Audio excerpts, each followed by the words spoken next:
A long time ago, when the land was barren, and monsters had to travel for miles just to get a job, there lived a Blabbit.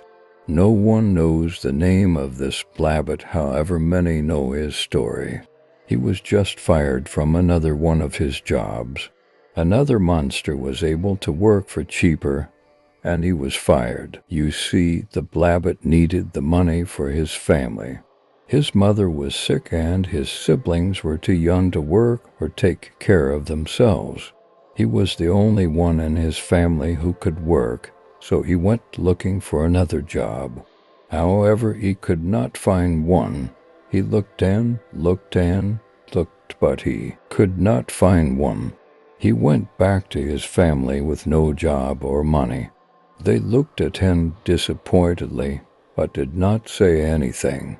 They did not need to say anything. He knew how disappointed they were, how they resented him, so he went out on the dusty road to look for work.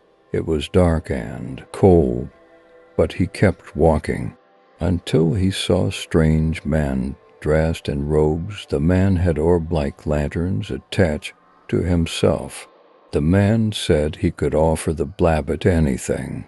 Now the Blabbit was skeptical, so he asked for something he really needed.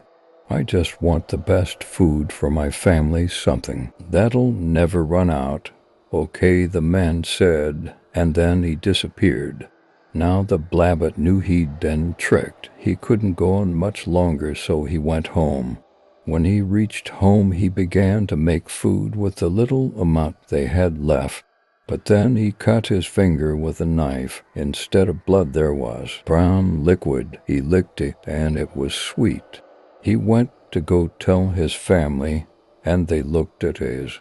Their eyes fell upon his hand, and then trailed up his arm. They sprang up and began to eat him alive. He felt his flesh rip and felt great pain. He pushed his family off and ran out the door. His mother screamed at him to get back, but he didn't. It's said that those injuries left by his family never healed, even though all his other injuries healed since then. Apparently nowadays he breaks off his limbs to give to those starving in the streets. However, those who hurt their families are left with poison sweets.